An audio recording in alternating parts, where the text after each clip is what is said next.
The council chamber held its breath. Stone walls that had witnessed 3 centuries of Blackwood rule seemed to lean inward, pressing down upon the assembled lords like the weight of judgment itself. Torchlight flickered across faces frozen with disbelief and anticipation, casting shadows that danced like whispered conspiracies across the vaulted ceiling. At the head of the long oak table, Lord Sebastian Crane stood with his accusations still hanging in the air, his silver tongue having just delivered what he believed would be the killing blow. Elena Blackwood did not flinch. 6 months ago, she had been nobody. A daughter of a dying territory bargaining her future for the survival of people who would never know the true cost of their salvation. She had arrived at this fortress expecting chains disguised as wedding rings, expecting a monster wearing the face of a lord. She had prepared herself for suffering, for silence, for the slow erosion of everything she had once believed herself to be. She had not prepared for this. Sebastian's words echoed against the ancient stones, each syllable dripping with the venom of a man who had waited years for this moment. A woman from a dying tribe has no right to sit in this council, no right to command men who trace their lineage back to the founding of these territories. The other lords shifted in their seats, some nodding with barely concealed agreement, others watching with the careful neutrality of predators, waiting to see which way the wind would blow. Elena rose from her chair. The movement was deliberate, unhurried, carrying none of the trembling uncertainty that had marked her first days within these walls. Her gown was simple compared to the elaborate fashions favored by the noble ladies of Blackwood, but the dark blue fabric caught the torchlight in ways that made her seem less like a visitor and more like something that had always belonged to these shadows, these stones, this unforgiving mountain kingdom. Lord Crane, you speak truth when you say I come from Silverstream, a territory that many in this room once dismissed as beneath their notice.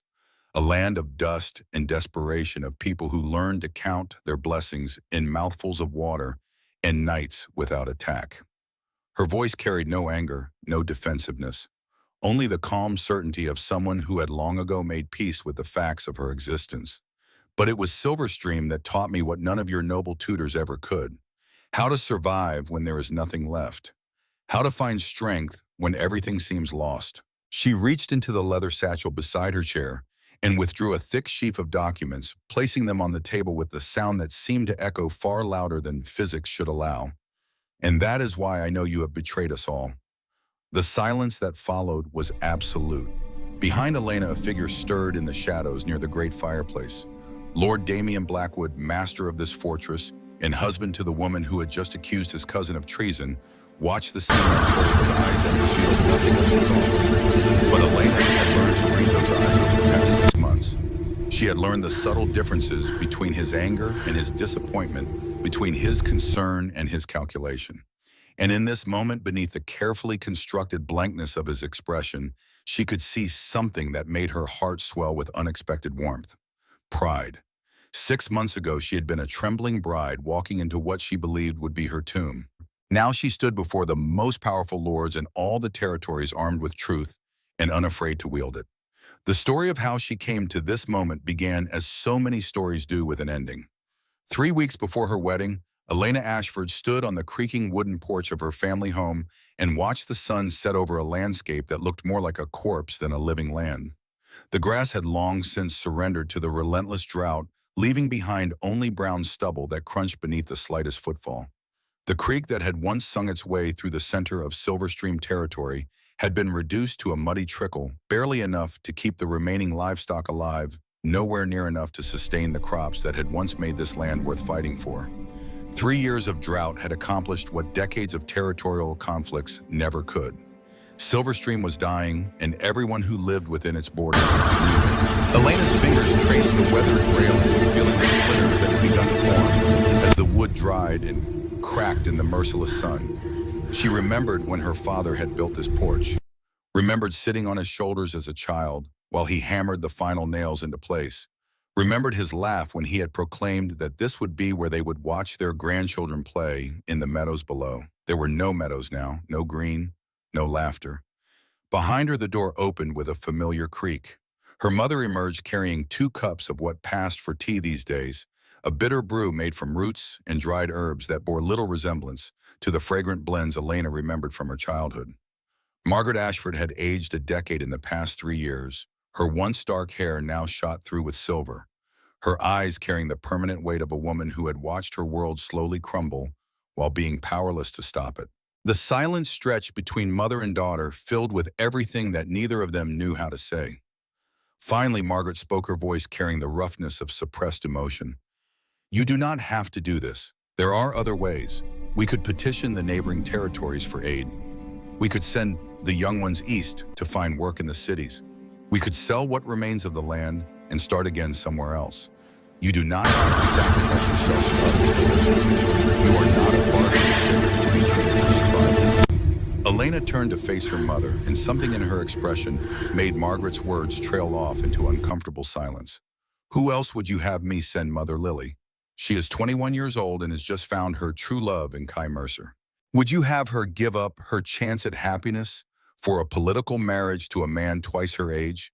Would you have father swallow his pride and beg the very lords who have watched us suffer without lifting a finger to help?" Her voice remained gentle, but there was steel beneath the softness, the kind of strength that comes not from anger, but from acceptance. "I am 24 years old. I have no one waiting for me, no great love that would be destroyed by this arrangement. And if my marriage can save 200 lives, can ensure that the children of Silverstream grow up with full bellies and safe borders, then it is not a sacrifice. It is a purpose." Margaret's eyes glistened with unshed tears. "You speak of it so calmly, as if you were discussing the weather rather than the rest of your life, as if Lord Damien Blackwood were just another suitor rather than the man they call the Black Shadow." She set down the cups with trembling hands, tea sloshing over the rims. "They say he killed his first wife, Elena. They say his second threw herself from the highest tower rather than spend another night under his roof. They say he has no heart, no mercy, no humanity left in him after all the wars he has fought and all the blood he has spilled. And you expect me to watch my daughter walk willingly into that darkness?" Elena reached out and took her mother's weathered hands. "I expect you to trust that you raised a daughter strong enough to survive whatever comes. I expect you to believe that the stories we hear about powerful men are often written by their enemies rather than their friends. And I expect you to understand that I am not doing this because I have no choice. I am doing this because I have made a choice, because I have weighed the alternatives and decided that this is the path I am willing to walk." She squeezed her mother's fingers gently. "The world breaks everyone eventually, Mother. The only question is what we choose to become in the broken places." Margaret pulled her daughter into an embrace that spoke of everything words could not express. Behind them, the sun continued its descent toward the barren horizon, painting the sky in shades of red and gold that seemed almost mocking in their beauty. Inside the house, General Marcus Ashford sat at the table he had built with his own hands nearly 3 decades ago, staring at the letter that had upended everything he thought he knew about the world. The paper was expensive, the kind that came from the Blackwood territories where forests still grew and mills still turned. The seal was unmistakable, a raven clutching a sword in its talons, the ancient symbol of the most powerful house in all the Western territories. The words were simple, direct, utterly without compassion. A marriage alliance, one daughter of House Ashford to become Lady Blackwood. In exchange, Silverstream would receive the full protection of Blackwood forces, immediate shipments of food and supplies, and access to the water rights that could transform their dying land back into something worth living for. No negotiation, no alternatives offered. Accept or be left to your fate. Marcus had been a soldier before he was a leader, had fought in the territorial wars that had shaped the current boundaries of the Western lands. He had killed men and watched friends die, and made peace with the violence that seemed to be woven into the very fabric of this untamed country. But nothing in all his years of combat had prepared him for the impotent rage that now burned in his chest. His daughter, his firstborn child, the girl he had taught to ride before she could walk, whose laughter had once been the sweetest sound in all creation, being demanded like tribute by a man who could have simply taken whatever he wanted, but had chosen instead to make them complicit in no such thing. The door opened, and Elena entered with her mother close behind. Marcus looked up at his daughter, seeing in her face the ghost of the woman he had fallen in love with 30 years ago, and the echo of his own stubborn determination that had both blessed and cursed her throughout her life. "I will not do it." The words came out rougher than he intended, scraping against his throat like broken glass. "I will not hand you over to that butcher like some prize cow at auction. There has to be another way. We can gather what forces we have left and make a stand. We can reach out to the other territories for alliance. We can do something, anything other than this. Elena crossed the room and knelt beside his chair, placing her hand over his clenched fist. Father, look at me. He met her eyes and something in his expression crumbled. 3 months ago, when the Iron Claw Raiders hit our northern border, how many did we lose? The question struck him like a physical blow. 47, he whispered, including your Uncle William. And how many fighting men do we have left to 62? Maybe 70 if we count the boys old enough to hold a rifle. Elena nodded slowly. The Blackwood territories have 5,000 soldiers, Father. 5,000 trained, equipped, well-fed warriors who have never known what it means to battle or count bullets. If Lord Blackwood wanted to take Silverstream by force, he could do it in a day, an hour. We would be nothing more than a footnote in the history of his conquests. She paused, letting the weight of her words settle into the silence. But he did not do that. He sent a letter. He made an offer. However insulting, however degrading it might feel, he gave us a choice rather than simply taking what he wanted. And that suggests there might be more to this man than the stories would have us believe. Marcus shook his head violently. You are trying to find hope where there is none. You are trying to convince yourself that walking into the lion's den is somehow an act of courage rather than suicide. He grabbed her shoulders, his grip desperate. Elena, please. I have already lost so much. I cannot lose you too. You will not lose me, Father. She reached up to touch his weathered face. You will gain a daughter who sits at the right hand of the most powerful lord in the territories. You will gain an alliance that ensures Silverstream will never face another threat alone. You will gain the time and resources to rebuild everything we have lost. All it costs is one wedding, one woman who has made her peace with the price. The family sat in silence as darkness crept through the windows, each lost in their own private hell of fear, in grief and reluctant acceptance. In the end, it was Marcus who spoke. 3 days. The words seemed to age him another decade. You have 3 days before the Blackwood escort arrives. If you change your mind at any point for any reason, I will find a way to protect you. Even if it means war, even if it means death, my daughter is worth more than any peace. Elena leaned forward and kissed his forehead. I know, Father. That is exactly why I must do this. Because you would burn the world to save me, and I cannot let that happen. Silverstream needs you. Our people need you. And they need to know that their leaders were willing to sacrifice everything, including ourselves, to ensure their survival. The next 2 days passed in a blur of preparations and farewells. In the evening before departure, Lily came to her room. Her younger sister was everything. Elena was not bright, where Elena was steady, impulsive, where Elena was measured, openly emotional, where Elena had learned to bury her feelings beneath layers of practical resolve.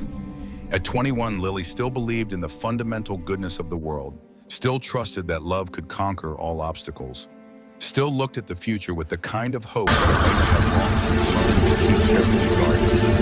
You cannot do this. Lily's eyes were red from crying, her voice rough with fear. Elena, I have heard the stories. Everyone has heard the stories. Lord Blackwood is a monster.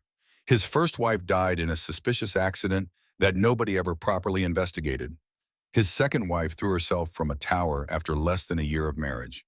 Something is wrong in that place, something terrible, and you are walking straight into it.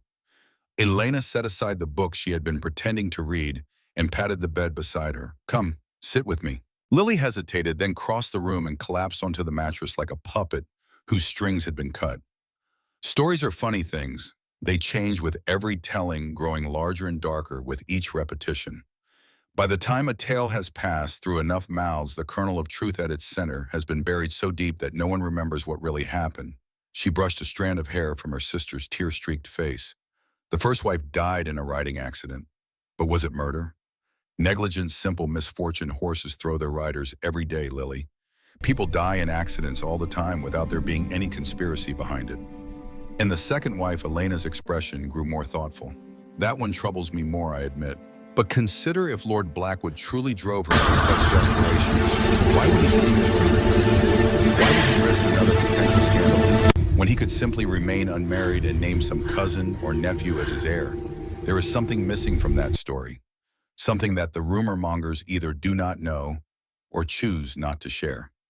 Lily grabbed her sister's hand, squeezing tight. I am so afraid for you. I cannot bear the thought of losing you to that place, to that man. What if the stories are true? What if he is everything they say he is? Then I will find a way to survive. Elena's voice was quiet but firm. I will learn his weaknesses, navigate his moods, make myself useful enough that harming me would cost more than keeping me alive. I did not grow up soft, Lily. Our land has been teaching me lessons in survival since before I could walk.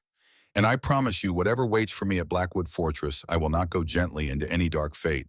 She pulled her sister into an embrace. There is something else I need to tell you. About Kai. Lily stiffened. What about Kai? Father received another letter today. Not from Blackwood, but from Lord Harrison Drake of the Ironcliff territory. He has been watching our situation and he has made his own offer. A marriage alliance with one of the Ashford daughters in exchange for military support against the raiders who have been plaguing our borders. Lily pulled back her face white. Elena, no, Kai and I are in love. Real love. I cannot possibly marry some stranger when my heart belongs to someone else. I know, Elena's smile was sad but understanding. That is why I volunteered for the Blackwood arrangement instead of letting Father consider Drake's offer. I have no great love waiting for me, no dreams of romantic happiness that would be shattered by a political marriage. But you do. You and Kai deserve the chance to build something real together, and I will not let that chance be stolen by circumstance. Lily's tears began anew, but now they carried gratitude alongside the grief. They held each other long into the night, sisters facing a future that would soon pull them in very different directions. The morning of departure arrived wrapped in fog. Elena, dressed in the simple white gown that had been her mother's wedding dress, altered hastily to fit her slightly taller frame.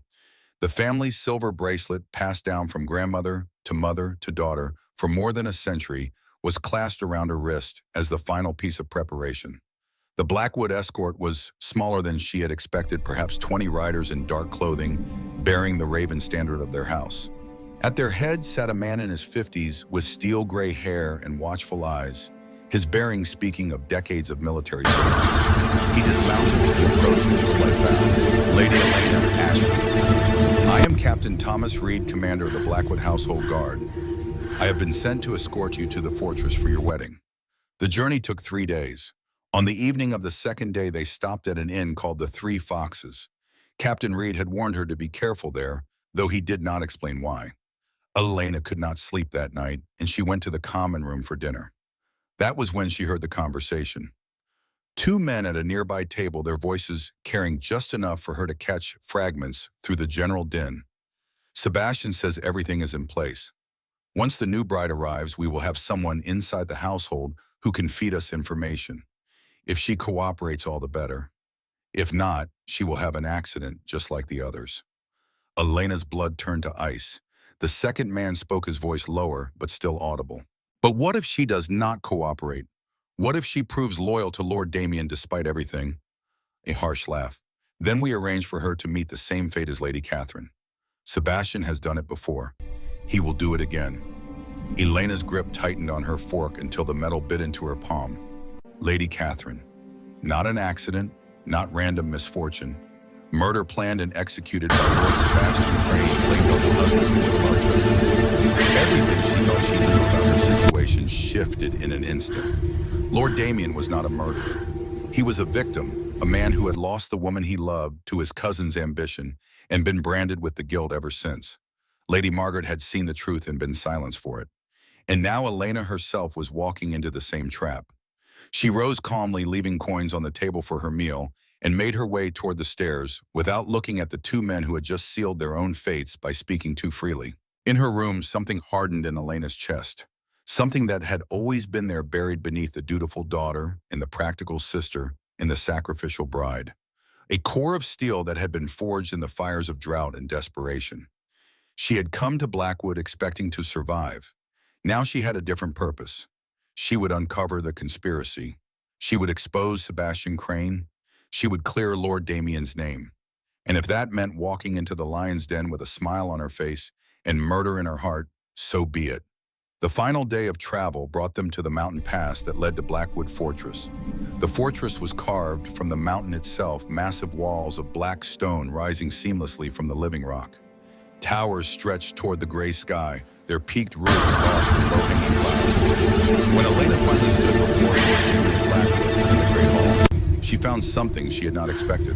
He was not the monster the stories described. His face was weathered, marked by a long scar that ran from his left temple to his cheekbone. His hair was dark but shot through with gray at the temples. And his eyes, those storm gray eyes that the stories described as cold and merciless, held something entirely different. Pain. Deep, old, familiar pain that had been worn smooth by years of carrying it alone. Lady Elena Ashford. His voice was deep, roughened by something that sounded almost like grief. I understand you have agreed to become my wife. I have, Lord Blackwood. He studied her for a long moment. You know what they say about me, what they believe I have done. And yet you come willingly. I come for my people. Silverstream is dying, and this alliance is the only thing that can save it. Whatever personal cost that requires, I am prepared to pay. Something flickered in those gray eyes. Interest, perhaps, or surprise. Most women in your position would be weeping by now. Yet you stand there like a soldier reporting for duty. Tell me, Lady Elena, are you truly so fearless, or are you simply better at hiding your terror than most? Elena met his gaze without flinching. I am afraid, Lord Blackwood, only a fool would claim otherwise. But fear is a luxury that Silverstream cannot afford. She paused, gathering her courage. I came here expecting to find a monster. What I see instead is a man who speaks of his dead wives with guilt rather than indifference. I do not know yet what that means, but I am willing to find out. The ceremony happened the next day, simple and private. That night in the chambers they would share, Damien stood at the threshold of the connecting door. I will not come to you tonight, his voice was flat, controlled, or any night until you give clear indication that such attention would be welcome. This marriage is a political necessity, not a personal conquest. Elena looked at him, really looked, and saw beneath the cold exterior to the man Captain Reed had described. Lord Blackwood, Damien, I came here prepared to survive you. What I have found instead is a mystery I need to solve. She stepped closer. I heard things on my journey here, things that suggest the truth is far more complicated than the stories would have us believe. Things that suggest you may not be the villain of this tale at all, but rather its victim. Damien's face went pale. What thing? What did you hear? Elena shook her head. Not tonight. Tonight we are both too tired for conspiracies and revelations. But tomorrow after we have both rested, I will tell you everything. And then we will decide together what is to be done about it. She turned and walked toward her bed. Tomorrow, everything changes. Tomorrow. Outside, the wind howled around the towers of Blackwood Fortress, carrying the promise of storms to come. Inside, a woman who had arrived as a pawn began to dream herself into something far more dangerous. The game had begun, and Elena intended to win. The night after her wedding, Elena did not sleep. She sat in the window seat of her new chambers, wrapped in a blanket against the mountain cold, and watched the stars wheel slowly overhead while her mind worked through everything she had learned. The conspiracy was real. Sebastian Crane was a murderer, and she had walked into the center of his web with nothing but her wits and her determination to protect her. When dawn finally broke over the peaks, Elena rose and dressed in the simplest of the gowns that had been provided for her. A knock at the connecting door made her heart accelerate. Lady Elena, Damien's voice came through the wood, rough with exhaustion. You said we would talk today. I am ready when you are. She opened the door, finding her husband standing in the threshold, looking somehow smaller than he had the day before. The formal armor of his public persona had been stripped away, leaving behind a man in simple clothes with shadows under his eyes. Come in. There is much to discuss. They sat across from each other near the fireplace. Elena studied Damien's face as she gathered her thoughts, looking for any sign of deception. She found only exhaustion and a desperate, barely concealed hope. On the second night of my journey here, we stopped at an inn called the Three Foxes. That night, I went to the common room for dinner, and I overheard a conversation between two men at a nearby table. Damien's expression sharpened. They spoke of someone named Sebastian. They said that once the new bride arrived, they would have someone inside the household to feed them information. They said that if I did not cooperate, I would have an accident just like the others. The color drained from Damien's face. They said that Sebastian had arranged Lady Catherine's death, that it was not an accident at all, but murder designed to look like misfortune. They spoke of it casually as if discussing the weather. For a long moment, Damien said nothing. His hands gripped the arms of his chair so tightly that his knuckles went white. When he finally spoke, his voice was barely a whisper. I knew. Somewhere in the deepest part of my heart, I always knew. But I could never prove it. Sebastian is my cousin, my blood, the man I grew up with and trusted. And all this time, he has been working to destroy everything I love. Tell me about Catherine. Elena's voice was gentle but insistent. Damien closed his eyes. She was everything to me. From the moment I first saw her, I knew that my life would never be complete without her in it. The day she died, we had argued about something foolish. She went riding alone to clear her head, and I let her go because I was too proud to apologize. An hour later, they brought her body back. And you blamed yourself. I blamed everyone. Myself, the stable hands, God. But I never blamed Sebastian. He was my family. He stood beside me at her funeral and wept with me over her grave. Elena absorbed this, and Lady Margaret, a different kind of failure. Our marriage was purely political. She was in love with another man. I was still drowning in grief. And then she discovered something about Sebastian. She found letters, evidence of communication between Sebastian and the Federation government discussing what would happen to Blackwood if I were to die without an heir. She came to me with her findings, but by then she was already showing signs of paranoia. The doctors diagnosed hysteria. I believed them. But she was right. She was right about everything. Damien's voice was hollow. Sebastian must have known she had discovered his treachery. He made sure no one would believe her. By the time she threw herself from that tower, everyone thought she had simply lost her mind. Elena reached across the space between them and placed her hand over his clenched fist. You were manipulated by someone you trusted. That is not weakness. That is the inevitable result of loving people who do not deserve it. Damien looked at her hand on his, then up at her face. Why are you helping me? You could use this information against me. You could take it to Sebastian and offer to join his conspiracy, because the men at that inn spoke of me as just another obstacle to be removed. They planned to kill me the same way they killed Catherine. That makes this my fight as much as yours. Damien turned his hand beneath hers, clasping her fingers. Then we fight together. Whatever Sebastian is planning, we will uncover it. And when we have enough to destroy him completely, we will do so without mercy. Elena nodded slowly. Together, but carefully. Sebastian has been building his network for 10 years. We need to move slowly, gather intelligence, and identify who can be trusted. Captain Reed? Damien's voice carried certainty. He was loyal to Catherine, loved her almost as a daughter. If anyone can be trusted absolutely, it is him. Then we bring him into our confidence. The weeks that followed were an education unlike any Elena had ever received. Captain Reed became her constant shadow, teaching her the geography of the fortress, the hidden passages and secret rooms that honeycombed the ancient structure. He explained the political factions that divided the household. Lord Sebastian controls roughly 30% of the noble council through bribery and blackmail. Reed's voice was low as they walked through the portrait gallery. His sister Serafina manages his intelligence network. She has spies in every major household, and the neutral faction. Perhaps 40% takes no firm position. They will follow whoever appears strongest. These are the ones we must win over if we hope to move against Sebastian openly. Elena spent her days learning everything she could about Blackwood operations. She attended council meetings as a silent observer, watching the dynamics between Sebastian's faction and those loyal to Damien. And gradually she began to see patterns. The financial reports told a story that did not match reality. According to official documents, massive amounts of money were being directed toward relief efforts for the outlying territories.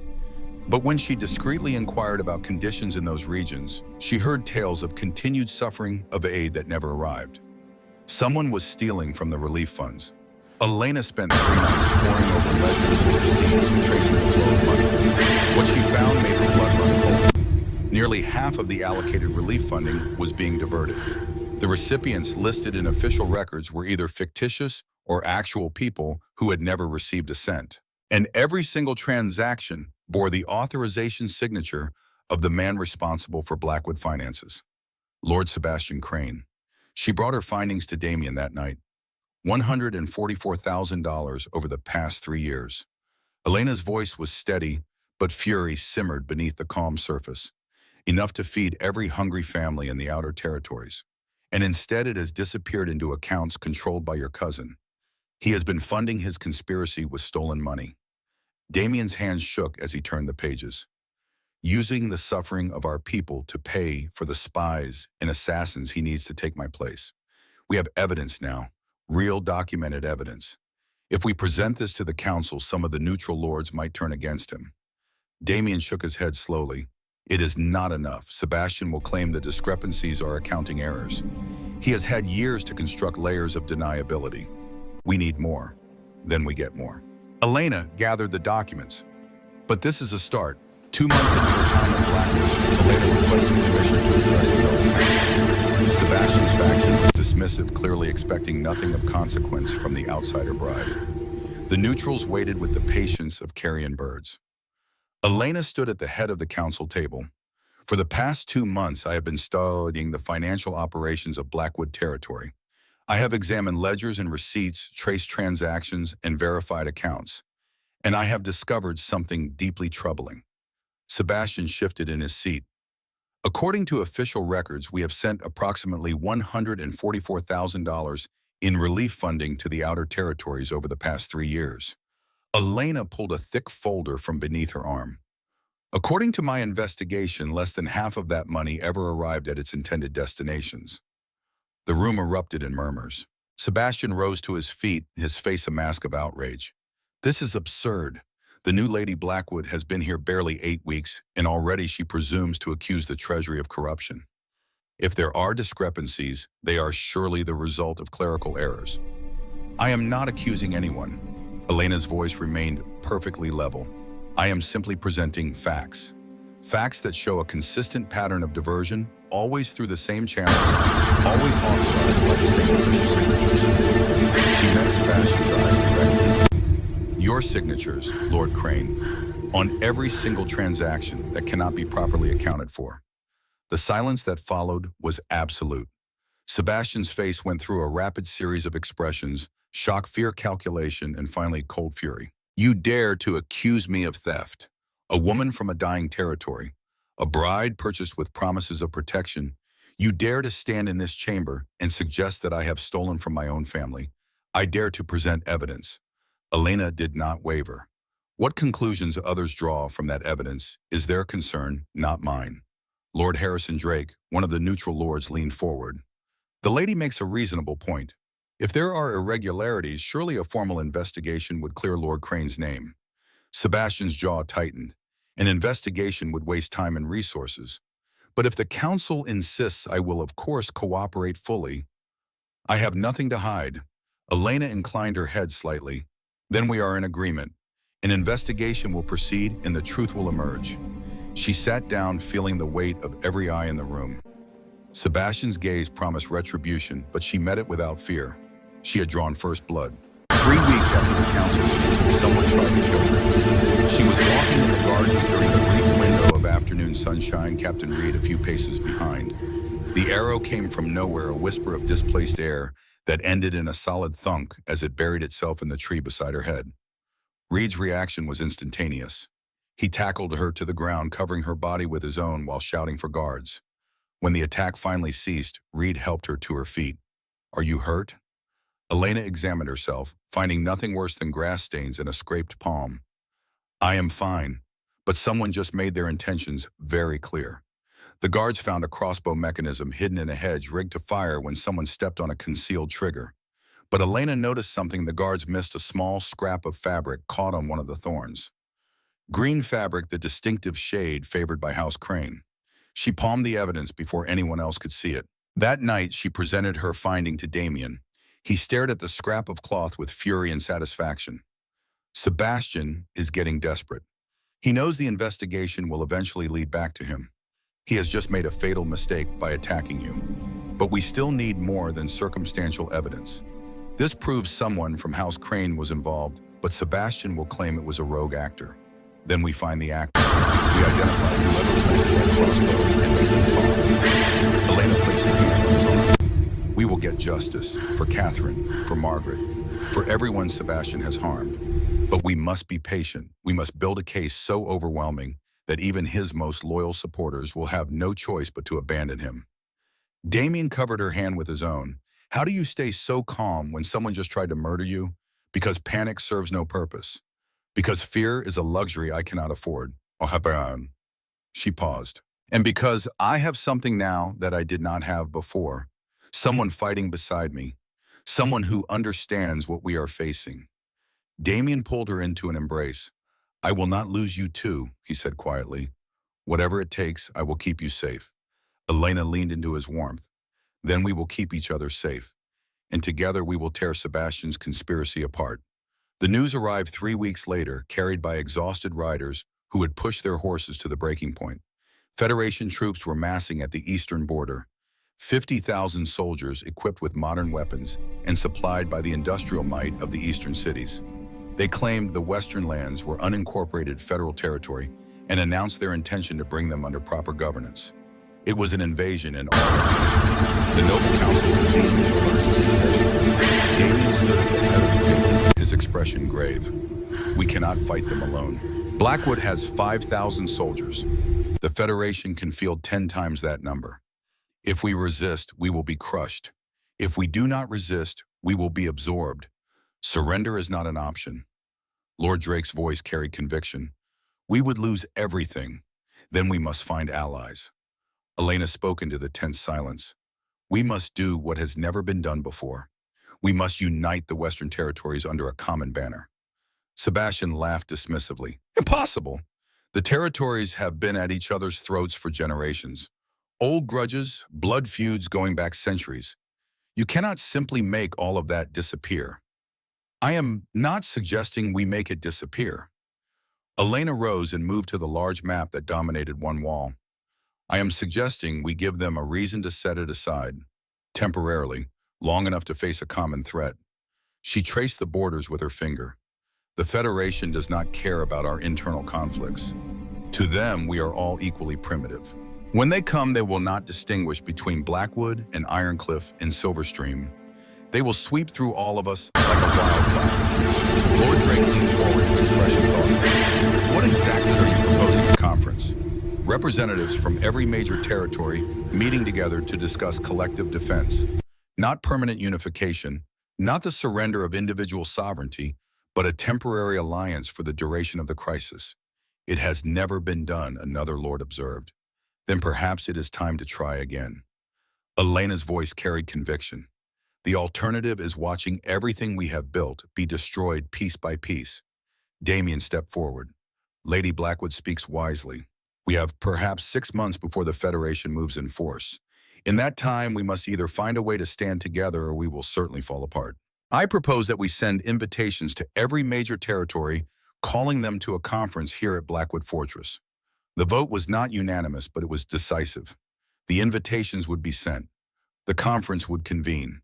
As the council dispersed, Sebastian lingered near the door, his eyes finding Elena with an intensity that made her skin crawl. You think yourself very clever, the look seemed to say, but this changes nothing. Elena met his gaze without flinching and allowed herself a small, cold smile. The game was far from over, but she was learning to play it very well. They came from every corner of the Western territories. Lord Harrison Drake of Ironcliff arrived first, his entourage bristling with armed guards and barely concealed suspicion. He had been Blackwood's rival for 2 generations. That he had agreed to attend at all was a testament to the gravity of the Federation threat. Lady Catherine Winters of the Northern Reach came next, a woman in her 60s, whose silver hair and gentle demeanor concealed a mind as sharp as any blade. One by one they arrived, lords and ladies, generals and advisors, representatives of 7 great houses that had not gathered under a single roof in half a century. The formal conference began the following morning. The great hall had been transformed, its long tables arranged in a circle to suggest equality rather than hierarchy. Damien rose to open the proceedings. We have gathered here because we face a threat unlike any in living memory. The Federation does not negotiate. It does not compromise. It absorbs. And unless we find a way to stand together, we will be absorbed one by one, Lord Drake responded first.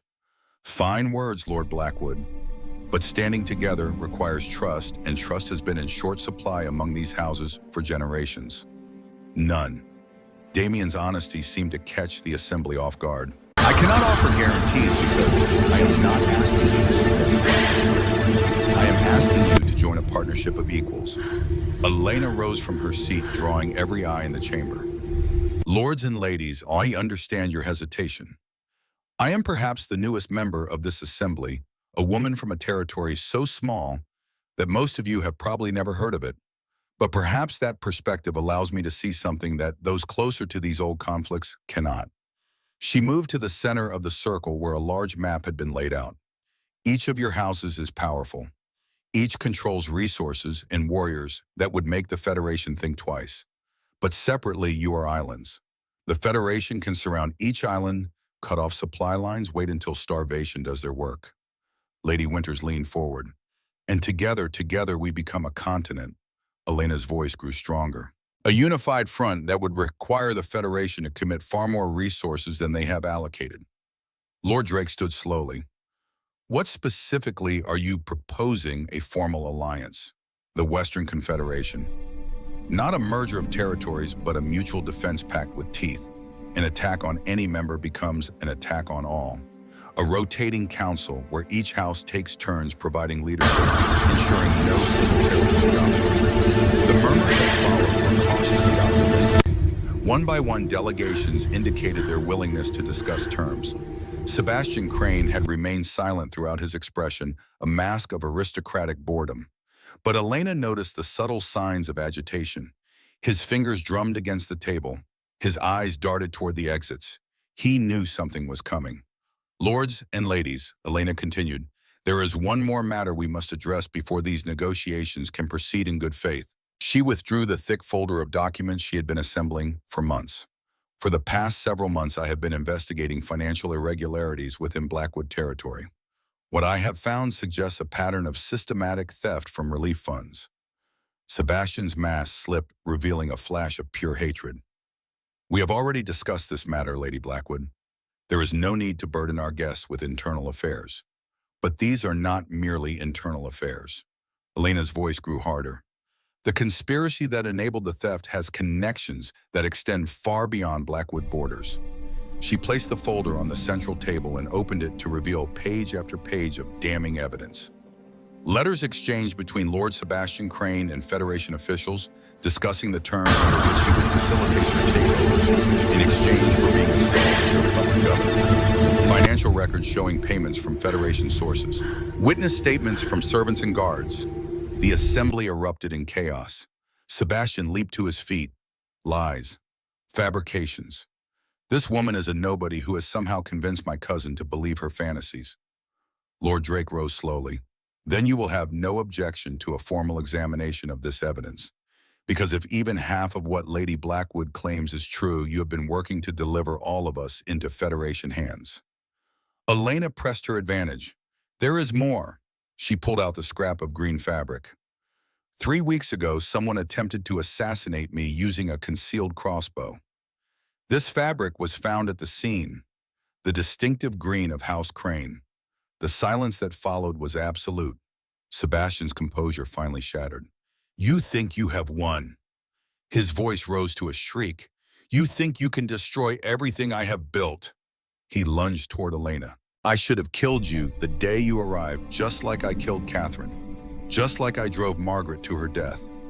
Guards seized him before he could reach her, but the damage was done. His own words spoken in rage before dozens of witnesses had been devastated. Lord Damien Blackwood stepped forward. Sebastian Crane, by your own admission, you are guilty of murder, conspiracy with foreign powers, theft, and attempted assassination. You are stripped of all titles. You will be exiled permanently.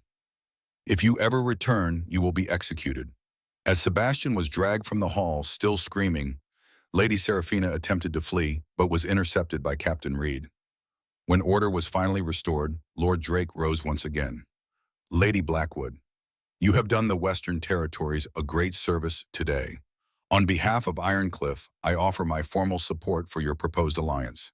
One by one, the other houses followed suit. By the time the sun set, the Western Confederation had been born.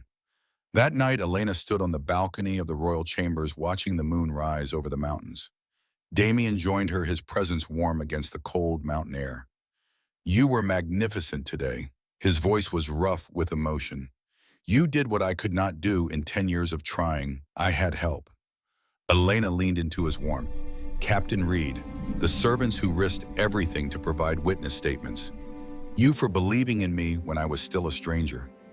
Damien turned her to face him, his hands gentle on her shoulder. When I sent that marriage proposal to Silver Street, I was thinking only heirs and alliances. I expected a frightened girl who would be easy to manage. He paused. I never expected you. Elena looked up at him. I did not expect you either. I expected a monster.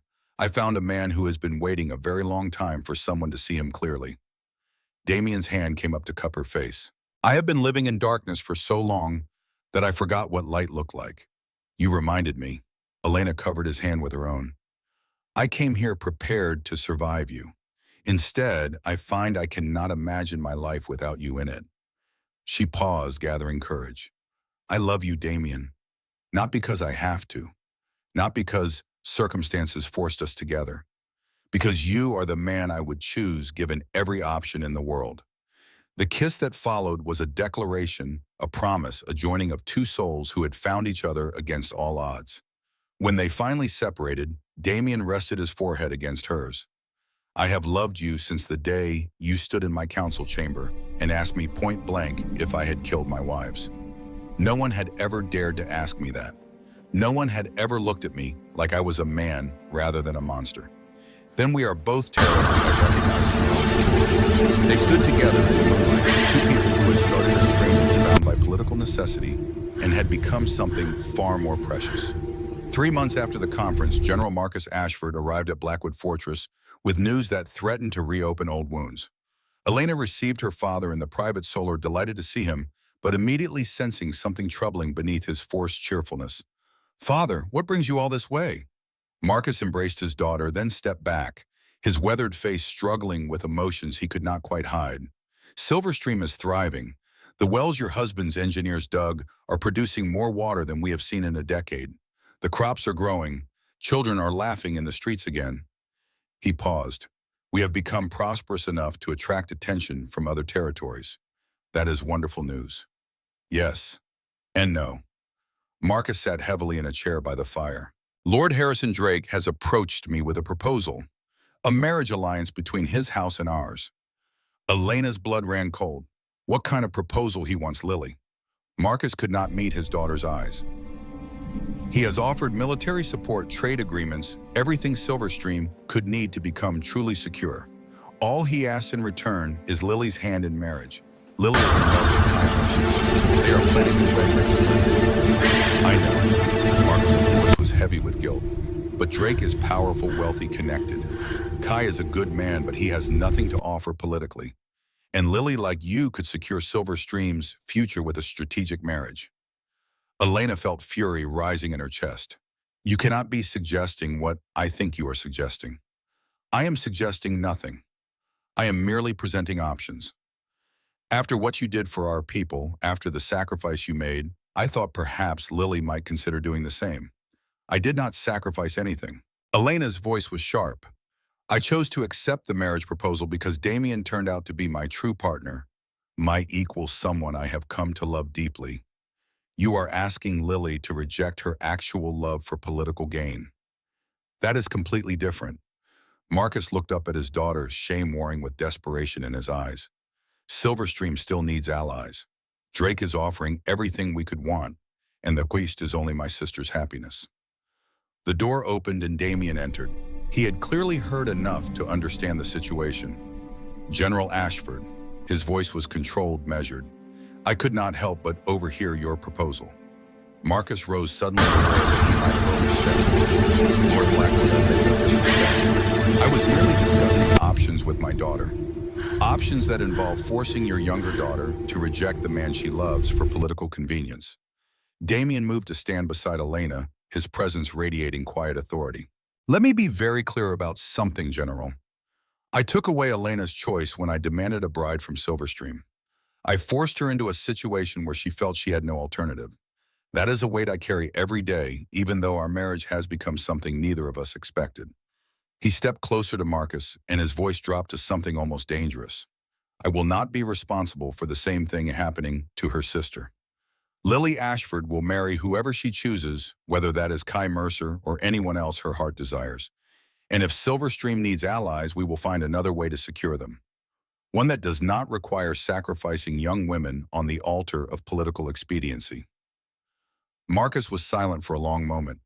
You speak with passion, Lord Blackwood. I speak with experience. I have watched 2 wives die in this fortress, one murdered by my own cousin, one driven to despair by circumstances I failed to recognize. He met Marcus's eyes directly. I have learned painfully that political calculations mean nothing if they destroy the people we are supposed to protect. Your daughter Lily deserves a chance to choose her own path. Do not take that from her the way I almost took it from Elena. Elena reached out and took her father's hand. Father, Lily is happy. She has found someone who loves her completely. Please do not ask her to give that up for alliances that Silverstream no longer desperately needs. Marcus looked at his daughter, then at the man who had become her husband and partner. Something in his expression shifted. You are right, both of you. He sighed heavily. When you left for Blackwood, I convinced myself that I was doing what was necessary to save our people. But the truth is I was terrified, and I let that fear drive me to use my own child as a bargaining chip. He turned to Damien. I am grateful that you turned out to be different from what the stories claimed. And I am ashamed that I was prepared to do to Lily what I did to Elena. Elena embraced her father. Go home, father. Tell Lily she has our blessing to marry Kai whenever she wishes. Tell her that her sister found love in an unexpected place and she deserves the chance to keep the love she already has. Marcus nodded slowly. I will. And I will spend the rest of my days trying to be worthy of the daughters I was blessed with. After her father departed, Elena stood in Damien's arms, processing what had just happened. Thank you for defending Lily, for understanding why this mattered. I failed to protect Catherine and Margaret. Damien's voice was rough. I will not fail the people in my care again. Not you, not your sister, not anyone who depends on me. Elena looked up at him, seeing the man he had become, the man he was still becoming. You are not the monster the stories described. No, he pressed a kiss to her forehead. Thanks to you, I am finally becoming the man I was always supposed to be. 1 year after her arrival at Blackwood, Elena gave birth during a spring thunderstorm that seemed to celebrate the occasion with dramatic flair. Damien burst through the birthing chamber door before anyone could stop him. Elena lay propped against pillows, exhausted, but radiant, a small bundle cradled against her chest. Come meet your son, Damien approached, as if walking through a dream. The baby had dark hair and amber eyes, a perfect blend of both parents. He is perfect, Damien's voice cracked. He is absolutely perfect. His name is Marcus. Elena watched her husband's face. After my father, after the man who taught me that strength comes not from what we take, but from what we protect. Marcus Blackwood. Damien reached out one trembling finger to touch his son's cheek. A strong hand. The news spread quickly. The Western Confederation had an heir. Celebrations erupted in every territory. General Marcus Ashford arrived from Silverstream 2 weeks later to meet his grandson. You have given me more than I ever dared hope for. He held the baby with reverent care. When you left us, I thought I was sending my daughter to her death. Instead, you have saved not just our territory, but all of the Western lands. Elena embraced her father. How was Lily married to Kai last month? Marcus smiled through his tears. Happier than I have ever seen her. They are expecting their first child in the fall. You made the right choice, father, letting her choose her own path. You and your husband taught me what I should have known all along, that our children are not bargaining chips, that their happiness matters more than political advantage. He glanced toward Damien, who stood nearby watching the reunion. You found a good man, Elena. Against all odds, you found exactly what you deserved. I found more than that. Elena took her father's hand and led him toward her husband. I found a home. The negotiations with the Federation continued throughout that first year, complicated and frustrating, but ultimately successful. The Western Confederation grew too unified, too well organized for the Eastern powers to risk direct confrontation. A treaty was signed recognizing the territories as a self-governing region. It was not a perfect solution. There would be tensions and conflicts in the years to come. But the immediate crisis had passed, and the Western lands had earned the chance to determine their own future. 10 years later, Elena stood on the same balcony where she had first declared her love, watching her children play in the courtyard below. Marcus, now 10, was practicing sword work with Captain Reed's patient guidance. His sister Catherine, named in memory of Damien's first love, was 7 and already showed signs of fierce intelligence. The youngest, Thomas, was 5 and content to chase butterflies through the garden. Damien joined her at the railing, his hair now more gray than dark, but his eyes still holding warmth. "What are you thinking about?" Elena smiled at the familiar question. "I am thinking about the frightened girl who arrived here 10 years ago, expecting to find a monster and prepared to sacrifice everything for her family." She leaned into her husband's embrace. "I am thinking about how wrong she was about almost everything." "Not everything. You were right about Sebastian. Right about the conspiracy.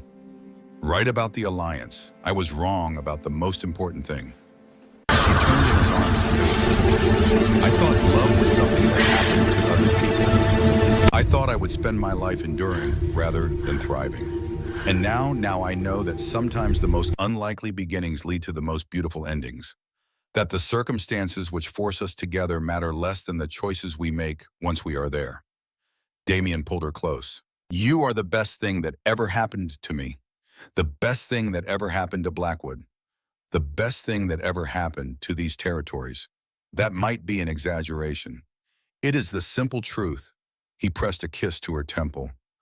"I was dying before you came. Slowly and visibly, but dying nonetheless. You brought me back to life." The Western Confederation thrived under their joint leadership. The alliance Elena had proposed in a moment of desperation had evolved into something permanent, a framework for cooperation that had prevented a dozen potential conflicts and lifted thousands of families out of poverty. Silverstream had flourished as well, its wells flowing with water from underground sources. General Marcus had retired to a peaceful life, surrounded by grandchildren. Lily and Kai had 3 children who visited Blackwood regularly, filling the fortress with laughter that Elena treasured beyond measure. And through it all, the love that had grown from little necessity into something transcendent had only deepened with time. Sometimes late at night, Elena would lie in Damien's arms and marvel at the journey that had brought them to this place. "You once asked me why I was willing to risk myself for a man I barely knew." She spoke into the darkness. "I told you it was because Sebastian threatened my life, because I wanted justice, and was that true?" Elena smiled against his chest. "It was partly true.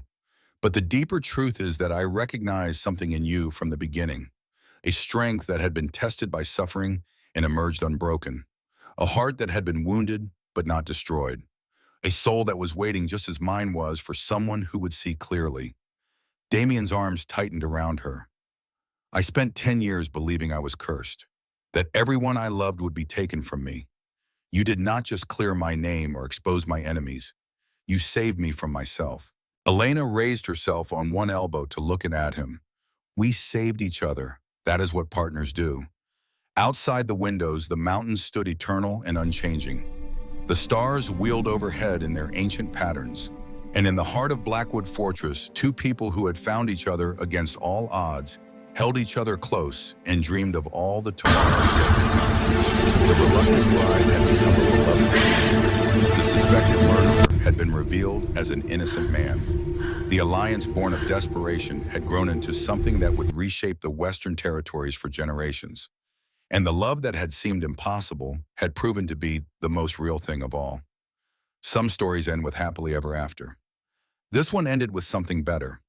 It ended with 2 people who had chosen each other every day through every challenge. It ended with a family built on trust and tempered by adversity.